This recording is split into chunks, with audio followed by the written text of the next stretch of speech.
Halo, selamat pagi Jakwi Radar semuanya. Ketemu lagi untuk Radar Tegal TV dan kali ini bareng saya Nia Endok Ceplok. Nah, hari ini kita akan talk show, tentu saja bincang-bincang spesial dan temanya adalah DBHCHT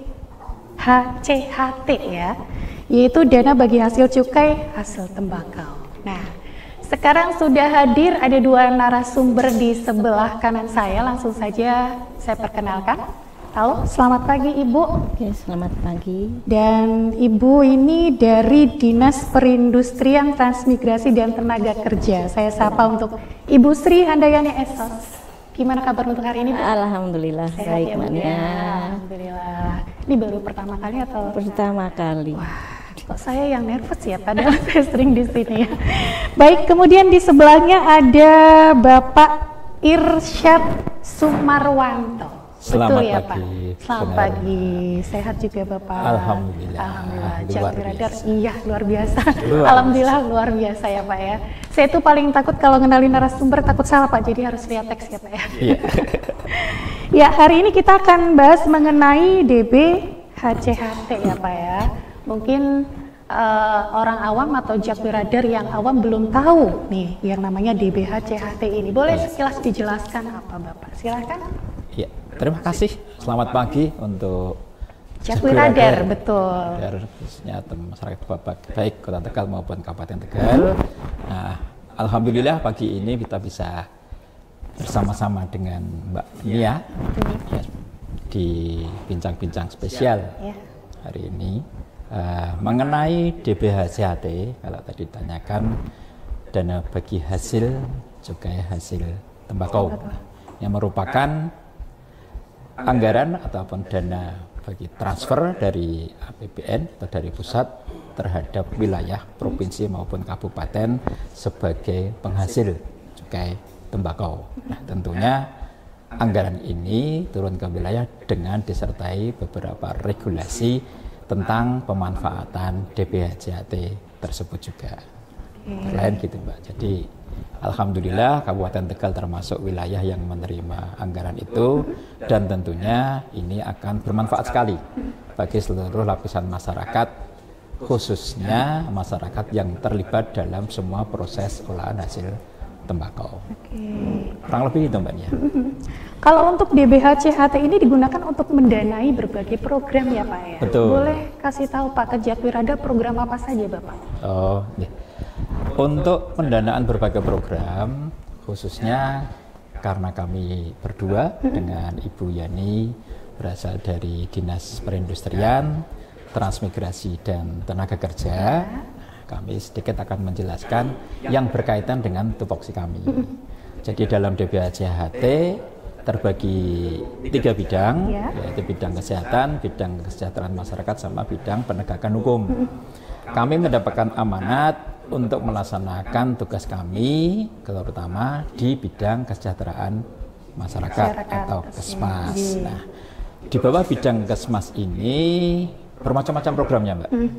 Dan antara lain yang kami mandat untuk laksanakan adalah program pembinaan industri, dan di bidang ketenagakerjaan yang dikomandani Ibu Yani yaitu pembinaan Lingkungan sosial. Lebih 2 program itu yang menjadi tugas kami. Oke. Nah, kalau untuk saya tanya ke Ibu Yani ya, biar nggak disemutin ya Bu kalau diem aja. Ngantuk. Oh ngantuk, oke. Ibu Yani, kalau untuk dana ini Bu, dana bagi hasil cukai hasil tembakau ini, kalau untuk yang perlindungan sosial, itu boleh sedikit dijelaskan anggarannya untuk kapan dikemanakan itu? Oke, baik Mbak Nia. Selamat pagi juga untuk Jakwi Radar. Jakwi Radar. Untuk tadi sudah sedikit dipaparkan oleh Pak Irsyad ya, bahwa kami di Dinas Perindustrian, Transmigrasi dan Tenaga Kerja Kabupaten Tegal itu mendapatkan alokasi dana bagi hasil cukai dan bagi hasil tembakau itu untuk 2 program, untuk program pembinaan industri dan program perlindungan sosial. Untuk terkait dengan bidang program perlindungan sosial itu kami ada untuk kegiatan pemberian bantuan dan peningkatan keterampilan kerja. Nah, ini sasarannya nanti untuk program peningkatan perlindungan sosial di peningkatan keterampilan kerja dan bantuan pemberian bantuan, kami akan menyasar ke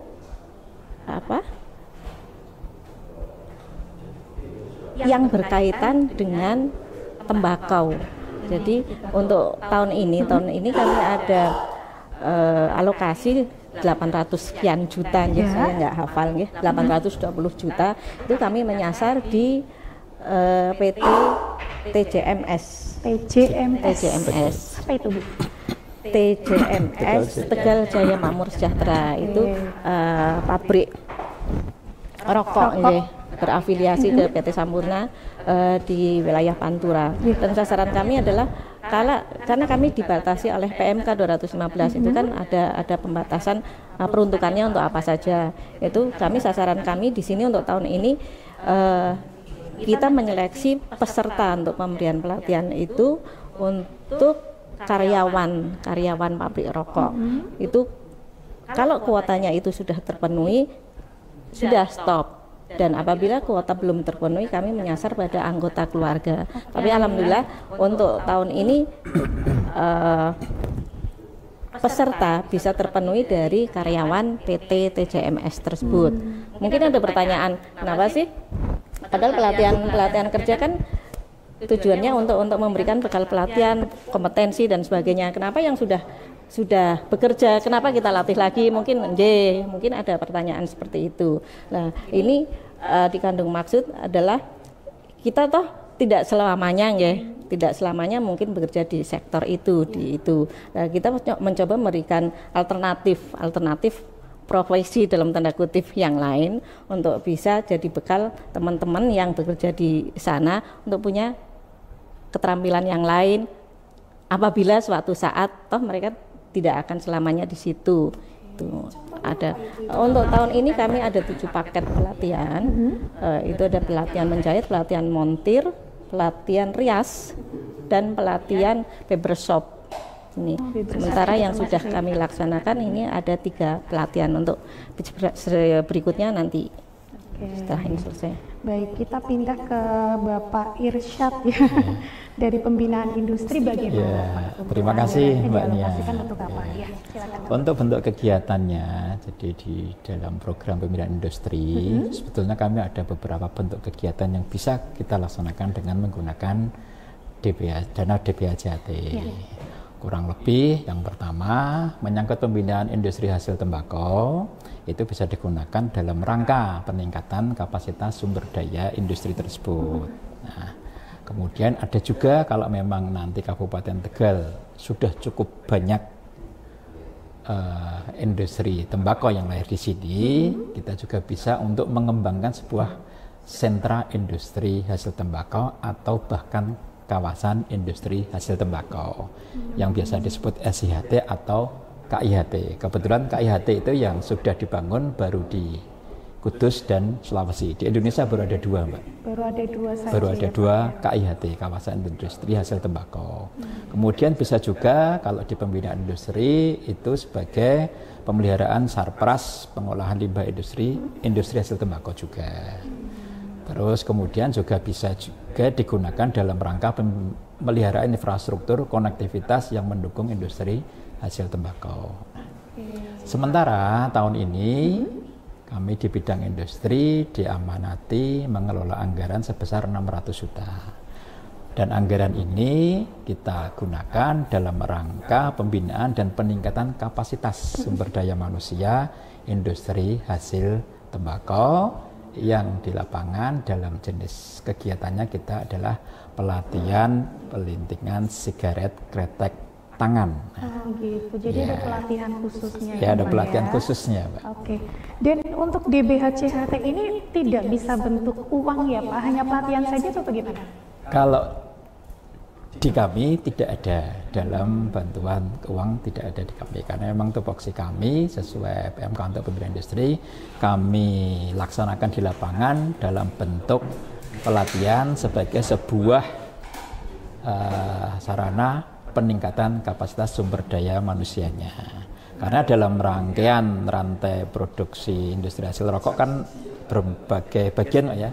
Ada packing, ada giling, ada linting, ada bandrol. Nah, tiap-tiap bagian tentunya membutuhkan skill dari karyawannya.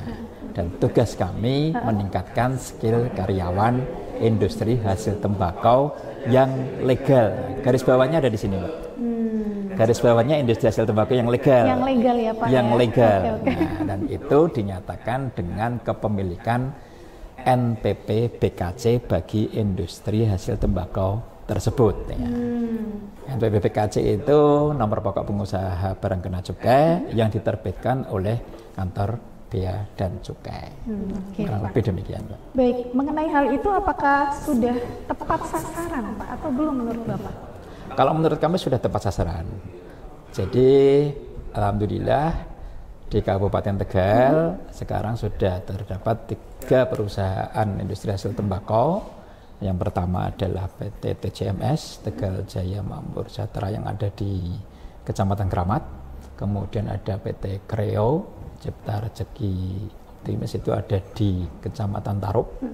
Kemudian satu lagi PT Sampurna ada di Kecamatan Margasari. Oke, ini hanya khusus yang berbau tembakau saja ya Pak? Iya, Tidak untuk industri yang lain. hasil tembakau. Oke. Ibu ingin menambahkan Ibu? Oke, mungkin sedikit menambahkan. Tadi kan disinggung apakah tidak bisa dalam bentuk uang ya bantuannya. Kalau bentuk uang mungkin nanti di dinas sosial ya yang kaitannya dengan PLT. Kalau di kami khususnya di program pembinaan lingkungan sosial, untuk setiap pelatihan itu pesertanya kami berikan bantuan modal.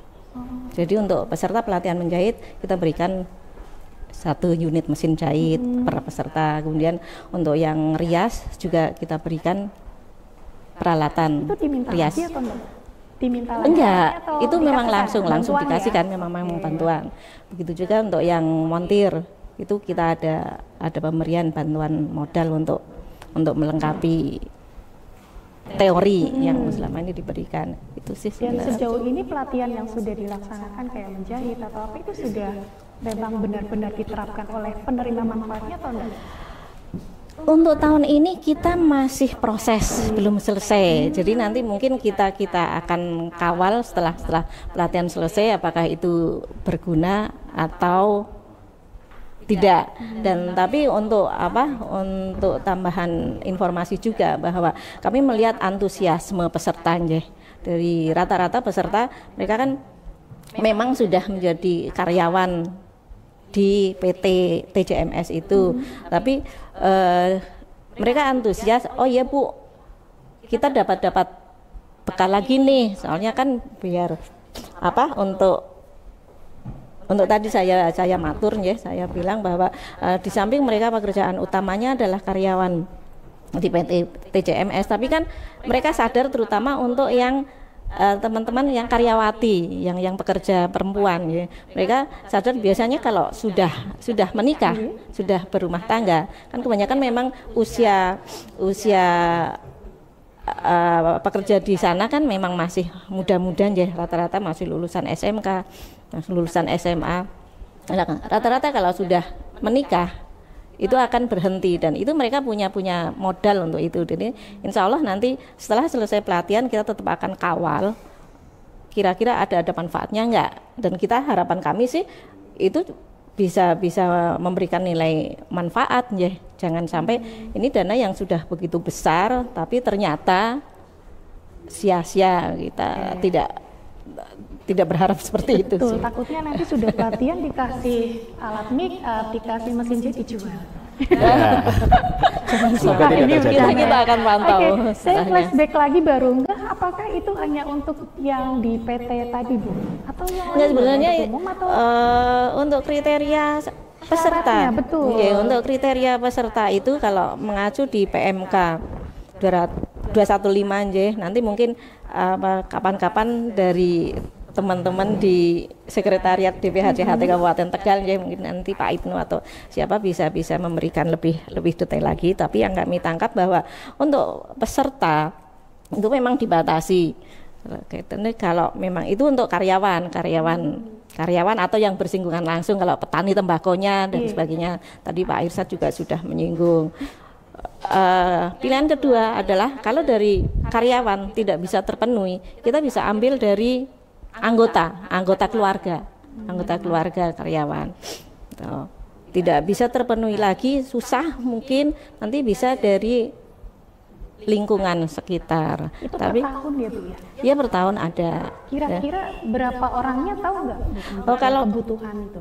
Kalau kami di alokasi untuk tahun ini untuk masing-masing paket pelatihan itu 20 peserta. Jadi untuk 7 paket pelatihan kami ada 140 peserta. Ya. Jadi kalau yang umum memang tidak bisa atau belum bisa mendaftar secara langsung untuk mengikuti pelatihan tersebut. Untuk saat ini belum kuota sudah terpenuhi untuk yang sudah terpenuhi nih Jakwi Radar. Jadi sementara belum bisa gabung dulu gitu ya. Iya, terima kasih. Baik, masih semangat nih Bapak Ibu. Semangat. Semangat. Kita balik lagi nih mengenai dana bagi hasil cukai hasil tembakau. Nah, kalau untuk dari Bapak Irsad dulu nih, dari pembinaan industri ya Pak ya, ini mengenai evaluasi atas pelaksanaan dari DBCHT tahun 2024 nih Pak, silakan. Terima kasih Mbak Nia atas pertanyaannya. Tahun ini Alhamdulillah kita mendapatkan anggaran 600 juta Mbak, lumayan cukup besar. Tahun ini kita laksanakan dalam bentuk pelatihan pelinting sigaret tangan di PT TCMS itu sampai 6 batch, 6 tahap. Ini melibatkan hampir 300 peserta nantinya. 300 peserta. Tentunya evaluasi karena batch pertama sudah berlangsung beberapa bulan yang lalu, kita lakukan evaluasi.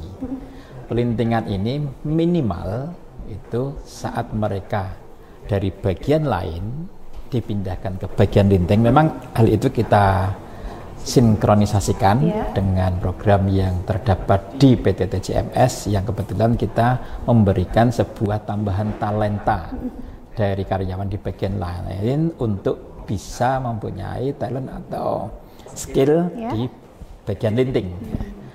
Pertama, hasil pelatihan 1 jam hanya sampai 100. Kemarin kita evaluasi yang batch pertama itu sudah bisa 1 jam itu hampir 300 linting. Wow. Lumayan ya. 300 linting dalam 1 jam.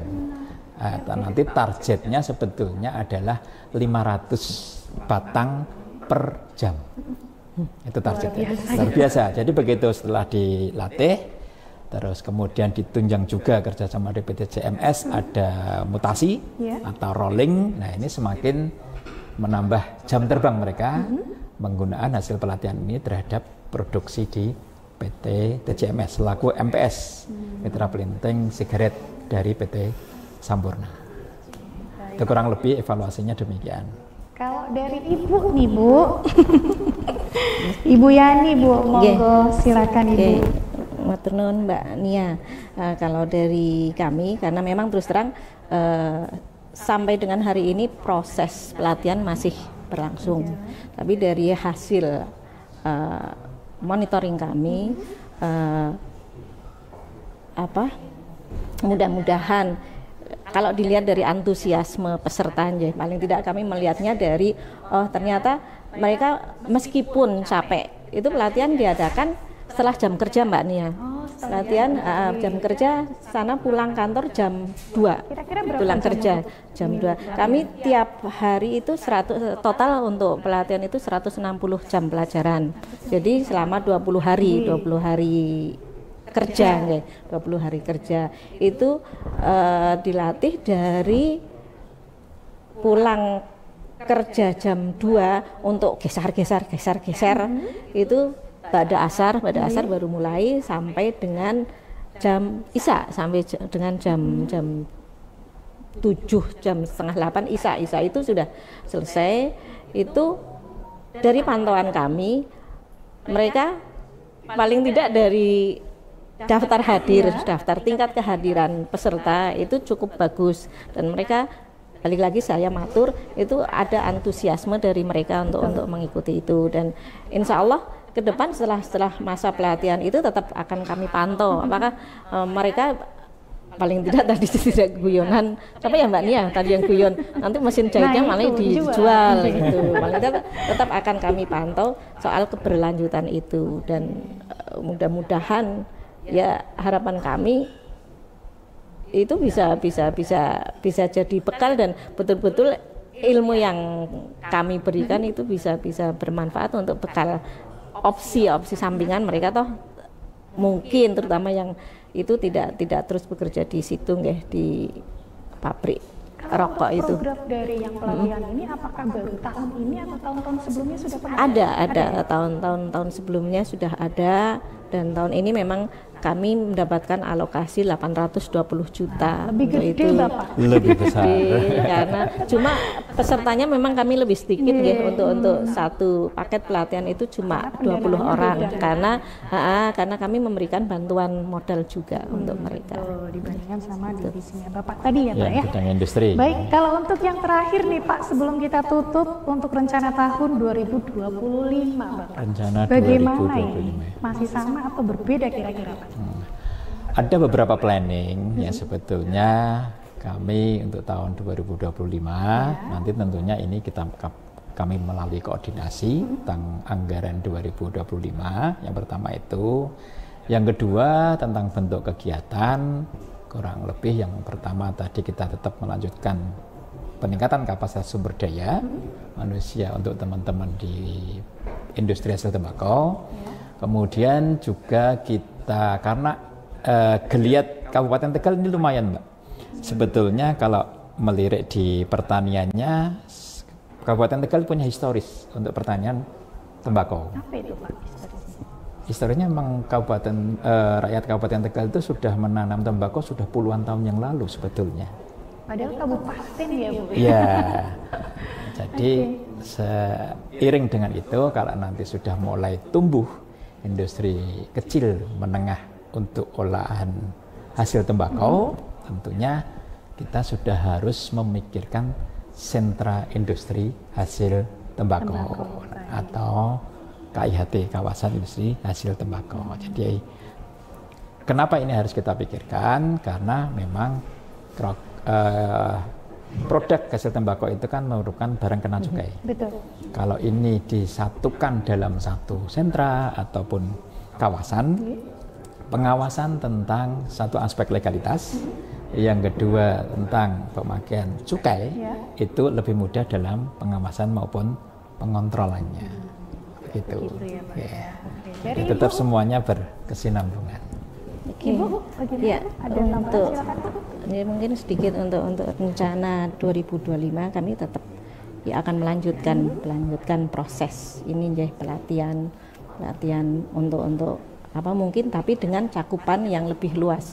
Kami berusaha sepanjang tidak keluar dari koridor PMK 2015 ya, 215/2021, dan mudah-mudahan ini bisa tercapai, karena biar bagaimanapun